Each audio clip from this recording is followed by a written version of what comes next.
दोस्तों, मेरा नाम चेतन है और आप सबका आज के इस सेशन जिसका नाम है मिलियनेयर मास्टर में स्वागत है। मैं जानता हूं मेरे सेशन को आज बहुत सारे नए गैलरी डिस्ट्रीब्यूटर पहली बार अटेंड कर रहे हैं, तो मैं आप सबका गैलरी परिवार में स्वागत करता हूं। दोस्तों, आप सब ने यहां आने से पहले, इस सेशन को अटेंड करने से पहले बिजनेस प्रेजेंटेशन जरूर देखिए। तो मैं अपना सेशन दो सवालों से कर रहा हूं। पहला सवाल, आपको उस सेशन में ऐसा क्या लगा आपने गैलरी बिजनेस को चुना, और दूसरा, इस बिजनेस को शुरू करते समय आपका नजरिया क्या था, आपका एटीट्यूड क्या था। मैं पहले आपको अपने बारे में बताता हूं। मैंने भी आप ही की तरह आज से लगभग 21 साल पहले, यानी कि 1999 में एक बिजनेस प्रेजेंटेशन देखी थी और एक डायरेक्ट सेलिंग कंपनी को ज्वाइन किया था। उस समय मैं और मेरी गली में एक मेरा दोस्त रहता था, वो मुझे एक डायरेक्ट सेलिंग कंपनी में ले गया था। जब मैंने बिजनेस प्रेजेंटेशन को देखा तो देखने के बाद मैंने तय कर लिया कि मैं इस बिजनेस को करूंगा। और जो दो सबसे इंपॉर्टेंट बातें मुझे वहां पे समझ में आई, जिन्होंने मुझे इंस्पायर किया इस बिजनेस को ज्वाइन करने के लिए, उनमें एक था प्रोडक्ट। मुझे कंपनी का प्रोडक्ट बहुत अच्छा लगा था, लेकिन खाली प्रोडक्ट की वजह से मैंने बिजनेस ज्वाइन नहीं किया, क्योंकि अगर मुझे खाली प्रोडक्ट लेना होता तो मैं प्रोडक्ट खरीद के घर आ जाता। दूसरी चीज मुझे जो सबसे अच्छी लगी वो था उस कंपनी का बिजनेस प्लान। और उस बिजनेस प्लान की वजह से लाखों रुपए कमाने वाले लोग, वहां कुछ लोग थे जो खड़े होकर अपने अनुभव शेयर कर रहे थे, जिन्होंने इस बिजनेस से अच्छा पैसा कमाया। मैंने उनके चेक देखे, मैंने उनकी मैगजीन में लगी फोटोज देखी, मैंने उनकी गाड़ियां देखी। उनके पास वो सब कुछ था जिसका मैं ख्वाब देखा करता था।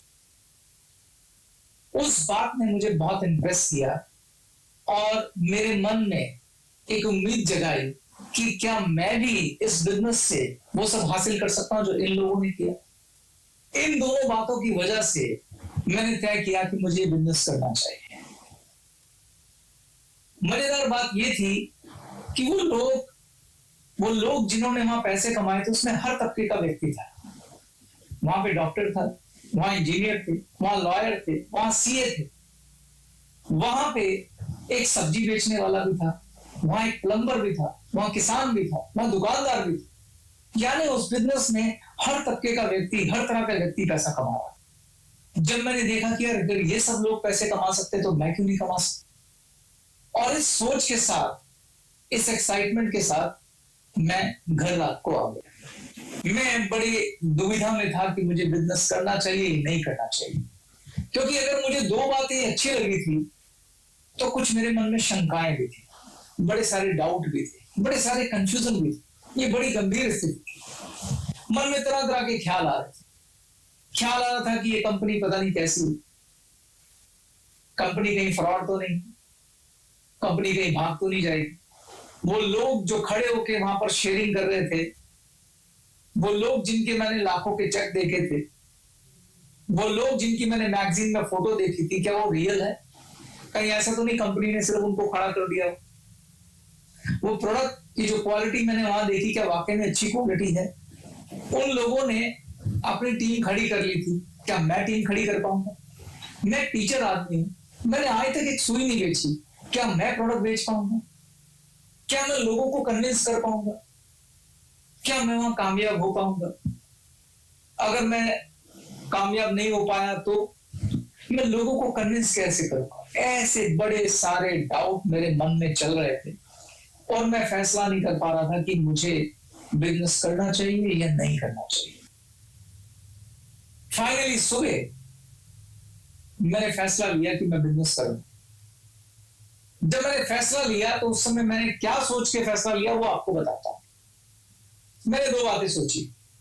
मैंने सोचा अगर ये जो कुछ मैं कल देख के आया ये सब सच है तो चेतन हांडा तेरी लाइफ चेंज हो जाएगी, और अगर सच नहीं है तो ज्यादा से ज्यादा क्या होगा? डिस्ट्रीब्यूटरशिप फ्री है, तू थोड़े से पैसे देके अपना प्रोडक्ट खरीदेगा, अगर कामयाब हो गया तो ठीक, नहीं हुआ तो तेरे पास तेरे प्रोडक्ट हैं, तू अपना ट्यूशन पढ़ा रहा है, पैसे कमा रहा है, कमाता रहे, वैसे भी पार्ट टाइम काम करना, तो इतना परेशान होने की क्या जरूरत है। तो मैंने उस समय सोचा कि चलो करके देख लेते हैं। मैंने इस एटीट्यूड के साथ इस बिजनेस को शुरू किया कि चलो करके देख लेते हैं, हो गया तो ठीक, नहीं हुआ तो कोई बात नहीं। और मैंने अपने दोस्त के साथ अगले दिन जाके बिजनेस को ज्वाइन कर लिया। जब मैंने बिजनेस ज्वाइन कर लिया तो मेरे दोस्त ने मुझसे कहा कि यार अब आपको ना बिजनेस का ट्रेनिंग लेना है। मैंने उससे पूछा कि ट्रेनिंग कौन देगा ट्रेनिंग? उसने बोला मैं दूंगा उसको ट्रेनिंग, और कुछ ट्रेनिंग तेरे को मेरी अपलाइन दे। मैंने उससे तो कुछ नहीं कहा, मगर मैंने मन में सोचा कि क्या मैं इससे ट्रेनिंग दूंगा? मैं इतना पढ़ा लिखा व्यक्ति, फिजिक्स का टीचर, अब मुझको ये ट्रेनिंग देगा?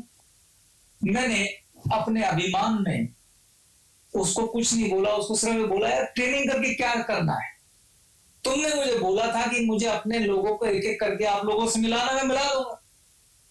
उसने मुझे बोला आपको लिस्ट बनानी होगी। मगर लिस्ट बनाने की क्या जरूरत है भाई, मैं जिनको जानता हूं मेरी एक आवाज पे वो तुमसे मिल लेंगे, और मुझे मालूम है मुझे किन्हें मिलाना है, मैं मिला दूंगा यार। तुमने मुझे ये बोला ना कि मुझे रोज एक दो गैस तुमको मिलाने हैं, वो मैं मिला दूंगा। मैंने बड़े कॉन्फिडेंस से उनको बोला, और मैंने बोला मुझको कोई ट्रेनिंग नहीं करनी, मेरे पास वैसे भी टाइम नहीं होता भाई। और मैंने उसकी बात को काट दिया। उसके बाद मैंने एक एक दो करके उनको गेस्ट को मिलवाया। आप यकीन मानेंगे दोस्तों, मुझे ठीक से नंबर भी याद नहीं है, मैंने 25-30 गेस्ट मिलाए होंगे, और उनमें से मुझे किसी ने ज्वाइन नहीं किया, किसी ने मेरे साथ बिजनेस करने में इंटरेस्ट नहीं दिखाया। और जब जब मेरे गेस्ट मुझको मना करते थे, जब जब मेरे गेस्ट मेरे को ना कर देते थे, मुझे अंदर से बहुत बुरा लगता था, क्योंकि कुछ लोग बहुत सरकास्टिकली भी मना करते थे, और मैं बार बार ये मन बनाता था कि मैं बिजनेस छोड़ देता हूं। और मैं मन में कहता था मैंने तो वैसे भी यही सोच के ज्वाइन किया था, करके देख लेते हैं, हो गया ठीक है, नहीं तो कोई बात नहीं, मैं छोड़ देता यार, मैं तो भी ट्यूशन पढ़ा रहा। और मैंने 2-3 बार बिजनेस छोड़ दी। लेकिन मेरी अपलाइन, आज वो जहां भी है मैं उसको थैंक यू बोलता हूं, बड़े दिल से थैंक यू बोलता हूं। अगर उसने ऐसा नहीं किया होता तो मैं आज यहां नहीं होता। मेरी अपलाइन ने मुझे नहीं छोड़ा। मेरी अपलाइन जब भी मैं घर बैठता था वो मेरे पास आ जाता था, और मुझे खींचकर एक जगह ले जाता था। वो जगह मैं आपको बताता हूं, वो जगह बड़ी कमाल की थी, वो जादुई जगह थी। मेरे जितने भी अपलाइन है और हमारी जो पूरी टीम है, वो रात को एक जगह पे इकट्ठे होते थे। उस जगह को हम कहते थे अड्डा। वो हमारी एक सीनियर अपलाइन की एक शॉप थी जो 7-8 बजे बंद हो जाती थी, काफी बड़ी जगह थी, तो वहां शाम को इकट्ठे होते थे सारे। तो मेरा फ्रेंड, मेरी जो अपलाइन है, वो मुझे वहां ले जाता था। जब मैं वहां जाता था तो वहां सारे के सारे बहुत पॉजिटिव बातें करते थे, वो मुझे फिर से मोटिवेट करते थे, और मैं फिर पॉजिटिव होके आ जाता था। फिर मैं 2-4 गेस्ट इंट्रोड्यूस कर देता था, पर ऐसे करते करते मैंने 25-30 जब गेस्ट इंट्रोड्यूस कर लिए तो फाइनली मैं हार गया, और मैंने कहा मुझे बिजनेस नहीं करना। फिर मेरी अपलाइन ने मुझे बोला कि यार मैं ना आपसे हमेशा बोलता हूँ, आप ना एक्चुअली, मतलब मैं आपको बुरा ना लगे तो आपको बोलो, आप बहुत सारी गलतियां कर रहे हैं, आप एक बार मेरे कहने से ट्रेनिंग ले लीजिए। मुझे मालूम है, मैं आपको पहले भी कह चुका हूं कई बार कि आप ट्रेनिंग ले लीजिए, आप नहीं लेते, आप थोड़ा सा एक बार मेरे कहने पे वक्त निकाल के ट्रेनिंग ले लीजिए। पता नहीं मेरे मन में क्या बात आई, क्या बुद्धि बैठी, मैंने उसकी बात मान ली और मैंने ट्रेनिंग ली। और जैसे जैसे मैं वो ट्रेनिंग अटेंड करता गया, मुझे बहुत पछतावा हुआ। मुझे समझ में आया कि एक्चुअली मैंने 25-30 गेस्ट इंट्रोड्यूस नहीं किए थे, मैंने 25-30 ब्लंडर किए थे। वो ट्रेनिंग लेने के बाद मुझे समझ में आया कि मैंने 25-30 ब्लंडर किए थे। दोस्तों, मुश्किल से 5-7 घंटे की टोटल ट्रेनिंग थी, जो मैंने 1-1 घंटा करके रोज करके 6-7 दिन में पूरी की। और उसके बाद मैंने 20 गेस्ट इंट्रोड्यूस किए। जब मैंने 20 गेस्ट इंट्रोड्यूस किए तो आप जानकर हैरान रह जाएंगे कि वो 20 लोग वो थे जिन्हें मैं अच्छे से ठीक से जानता भी नहीं था, उनमें से 5 लोगों ने मुझे ज्वाइन कर लिया और उसके बाद मैंने कभी पीछे मुड़ के नहीं देखा। अब ये जो बात मैं आपको सारी बता रहा, जो मैं आपको सारा कुछ समझा रहा हूं, इस सब में क्या हुआ वो मैं आपको समझाना चाहता हूं। आखिर उस ट्रेनिंग से बदला क्या, वो समझने की जरूरत है। मैंने आपसे बोला था कि जब मैंने बिजनेस शुरू किया था तो मेरा एटीट्यूड था करके देख लेते हैं।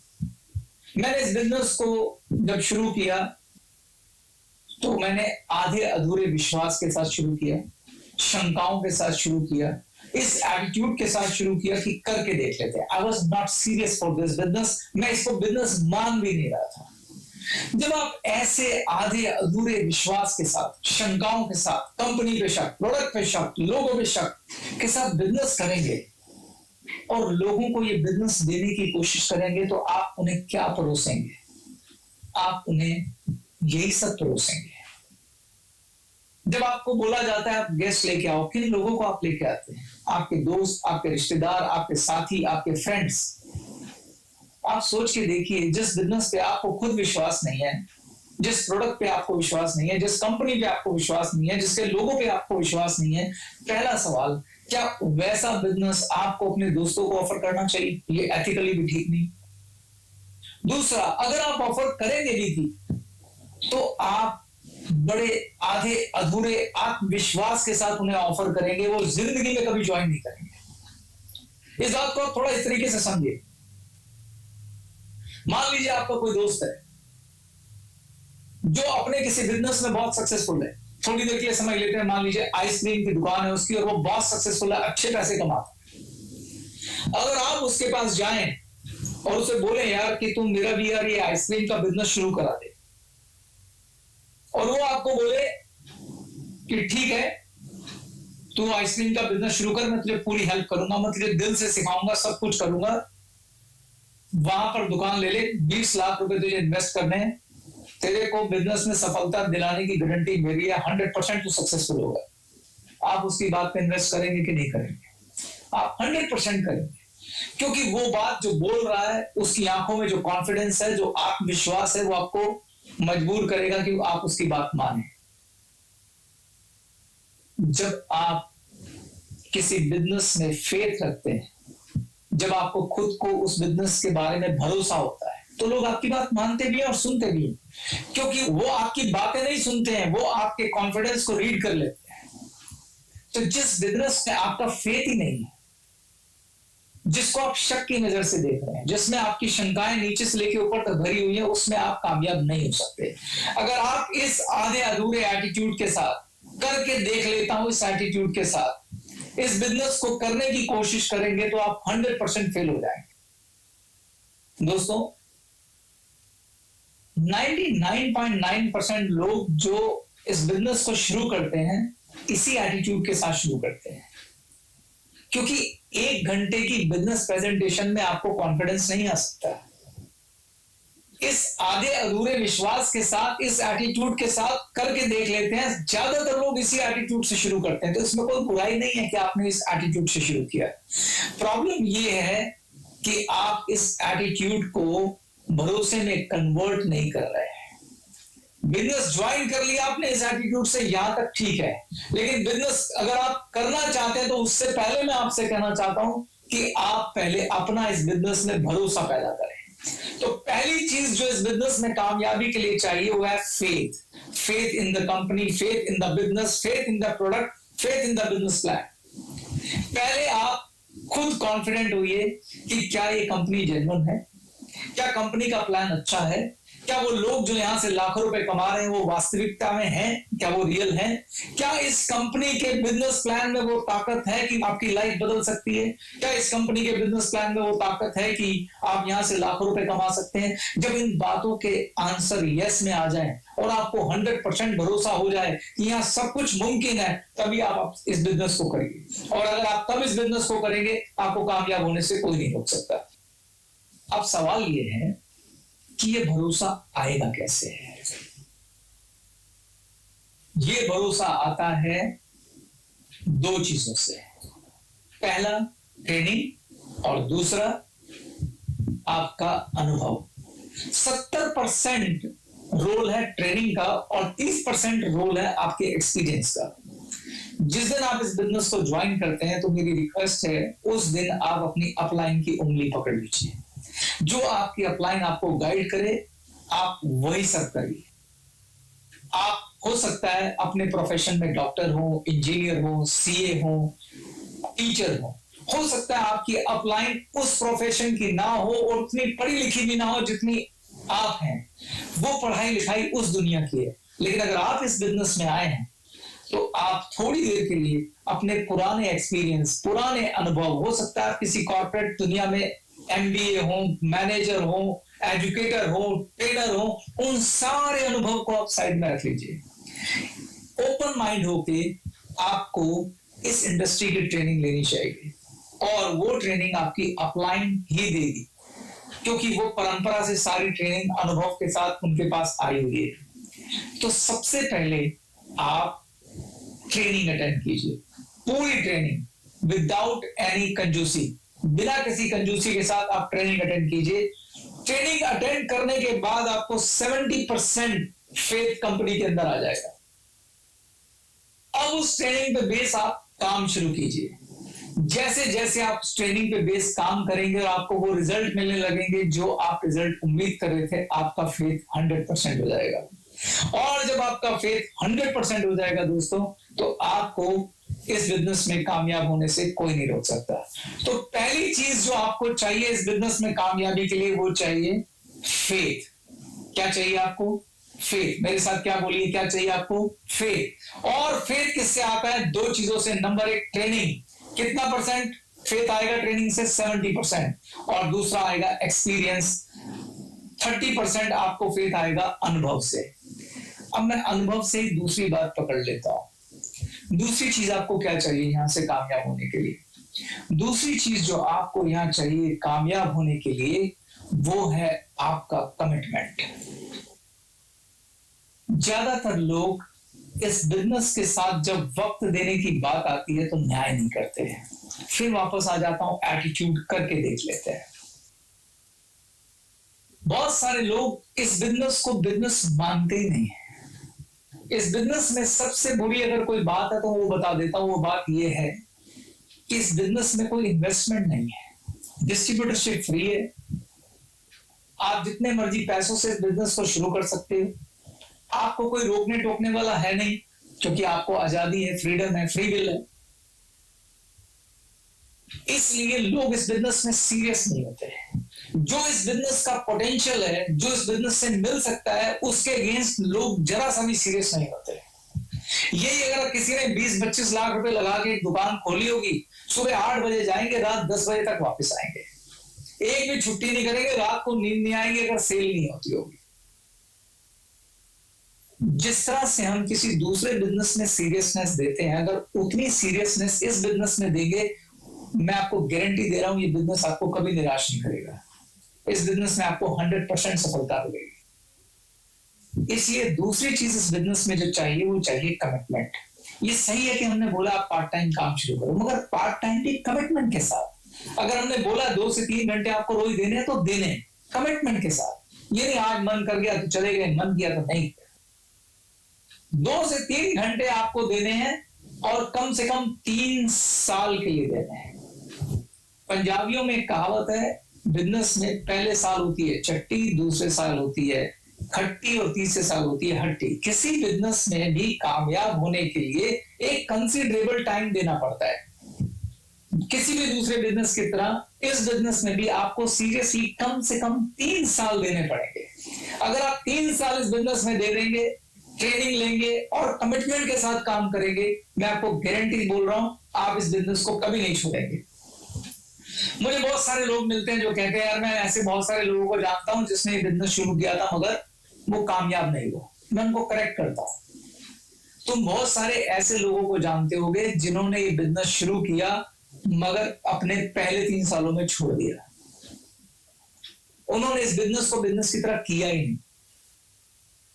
पहली बात, उन्होंने इस एटीट्यूड से नहीं किया, उन्होंने भी लॉटरी की तरह इस बिजनेस को किया कि करके देख लेते हैं। दूसरा, उन्होंने कमिटमेंट के साथ इसमें टाइम नहीं दिया। तीसरा, उन्होंने ट्रेनिंग नहीं दी। अगर किसी ने ट्रेनिंग की, अगर किसी ने कमिटमेंट के साथ काम किया और 3 साल इस बिजनेस को दिए, उन लोगों में से कितने लोगों ने बिजनेस को छोड़ा, वो मेरे सामने लाके खड़े कर। उनकी संख्या बहुत कम होगी। और जिन्होंने ये सब नहीं किया और बिजनेस छोड़ दिया, सॉरी, उन्होंने बिजनेस नहीं किया था, उन्होंने एक लॉटरी जीती। और लॉटरी के रिजल्ट तो आप सब जानते हैं क्या आते। तो दोस्तों, इस बिजनेस में दूसरी चीज चाहिए, कमिटमेंट। और जब मैं कमिटमेंट की बात करता हूं तो कमिटमेंट का मतलब है रोज 2.5 से 3 घंटे आपको पार्ट टाइम काम करना ही करना है। इससे ज्यादा करें तो और अच्छा है। और दूसरा, 3 साल आपको इस बिजनेस को देने हैं। अब तक मैंने आपसे 2 बातें बोली। पहली चीज, इस बिजनेस में कामयाब होना है तो उसके लिए फेथ चाहिए। फेथ आएगा ट्रेनिंग से, और दूसरा आएगा आपके अनुभव से। और अनुभव के लिए आपको दूसरी चीज देनी है, कमिटमेंट। यानी आपको रोज कम से कम 2.5 से 3 घंटे काम करना है, और वो भी 3 साल के लिए। अब मैं तीसरी और सबसे इंपॉर्टेंट बात पे आता हूं। अगर आप चाहते हैं कि आप इस बिजनेस में कामयाब हो, तो तीसरी और सबसे महत्वपूर्ण चीज जो आपको चाहिए वो है एक सपना, एक ख्वाब। आप सबके पास एक सपना होना चाहिए, और उस सपने से प्यार होना चाहिए। जब मैं प्यार की बात करता हूं तो प्यार से मेरा वही मतलब है जो प्यार एक लड़के और एक लड़की में होता है। अगर कोई लड़का किसी लड़की को प्यार करता है तो उसको पाने के लिए पूरी दुनिया से लड़ जाता है, हर तकलीफ सहता है, कुछ भी कर गुजरने के लिए तैयार रहता है। वैसा ही प्यार आपको अपने सपने से होना चाहिए। दोस्तों, मैंने आपको बताया था मैं एक गरीब परिवार का लड़का था। 1999 में हम 7 लोग, परिवार के 7 लोग एक कमरे के मकान में किराए पे रहते थे। जब मैंने पहली बार डायरेक्ट सेलिंग की बिजनेस प्रेजेंटेशन देखी थी तो मेरा उस समय सिर्फ एक ही ख्वाब था कि मुझे एक छोटा सा घर लेना है। और मैं उस ख्वाब के लिए ही बिजनेस करता रहा, और उस ख्वाब ने मुझे जगा के रखा, उस सपने ने मुझे जगा के रखा। और आप यकीन मानिए दोस्तों, सिर्फ 5 साल में मेरा वो सपना पूरा हो गया था। तो मैं आपसे कहूंगा कि अगर आप इस बिजनेस में कामयाब होना चाहते हैं तो तीसरी और सबसे महत्वपूर्ण चीज ये है कि आपके पास एक सपना होना चाहिए, और उस सपने से प्यार होना चाहिए। ये सपना किसी का कुछ भी हो सकता है। मेरे लिए वो घर था, किसी के लिए वो कार हो सकती है, किसी के लिए वो सोशल वर्क हो सकता है किसी का सपना हो कि वो एक अनाथालय बनाए, हो सकता है किसी का सपना हो वो गरीबों के लिए हॉस्पिटल बनाए, हो सकता है किसी का सपना हो वो वृद्धों के लिए आश्रम बनाए, और हो सकता है किसी का सपना हो कि मुझे कार चाहिए। जो भी आपका सपना है वो आपका अपना होना चाहिए, और उससे आपको प्यार होना चाहिए। जब आप सपना देख लें तो उस सपने को विजुलाइज करें। जब आप उसे विजुलाइज करेंगे तो आपको प्यार हो जाएगा। अब सपने को विजुलाइज कैसे किया जाता है, सपने को जिया कैसे जाता है? सपना आपकी आंखों में होना चाहिए। मैं ये आपको एक उदाहरण के साथ समझाता हूं। मान लीजिए आपका ख्वाब है कि आपको एक कार खरीदनी है, तो सबसे पहला सवाल पूछिए कौन सी कार खरीदनी है। याद रखिए दोस्तों, सपना प्रैक्टिकल होना चाहिए। मान लीजिए आपका सपना है कि मुझे मारुति स्विफ्ट कार खरीदनी है, तो अगला सवाल पूछिए कौन से कलर की खरीदनी है। मान लीजिए आपने कहा मुझे सफेद रंग की मारुति स्विफ्ट कार खरीदनी है। मैं आपको एडवाइस दूंगा, आप अपने एक दोस्त के साथ स्विफ्ट के शोरूम में चले जाइए, वहां पे उस स्विफ्ट कार को पसंद करिए जो आप भविष्य में खरीदना चाहते हैं। व्हाइट कलर की स्विफ्ट कार के अंदर देखिए उसका इंटीरियर कैसा चाहिए, उसके अंदर बैठिए, आपके दोस्त को बोलिए कि मोबाइल से मेरी फोटो खींच इस गाड़ी के अंदर बैठे हुए। उस फोटो को बाहर आइए, एक फोटोग्राफर के पास जाइए, उसकी एक फोटो बनवाइए, उस फोटो को अपने बेडरूम में दीवार पे लगा दीजिए। इसको बोलते हैं अपने सपने को विजुलाइज करना। इस ख्वाब को आप सुबह दोपहर शाम रात उठते बैठते जागते देखेंगे। इस अपना जो आपका फोन है उसका स्क्रीन सेवर जो है वो भी यही लगाइए। ये सपना आपको हमेशा जगा के रखेगा, ये सपना आपसे ट्रेनिंग कराएगा, ये सपना आपको बिजनेस में कमिटमेंट दिलवाएगा, ये सपना आपको बिजनेस में आने वाली हर परेशानी से लड़ने की ताकत देगा। दोस्तों, बार बार गिर के आपको उठने की प्रेरणा देगा। और यकीन मानिए दोस्तों, ये सपना आपका 100% पूरा होगा। बस अपना फेथ सही रखना। इसके साथ मैं अपने इस ट्रेनिंग के पार्ट 1 को खत्म करता हूं। पार्ट 2 के अंदर मैं आपको बताऊंगा कि क्या ग्लेज बिजनेस प्लान में वो ताकत है कि जिससे आप अपना सपना पूरा कर सकते हैं। पार्ट 2 में मैं आपको बताऊंगा कि ज्यादा पैसा कमाने के लिए किस तरीके से काम करना चाहिए। तो चलिए अब हम पार्ट 2 की तरफ चलते हैं।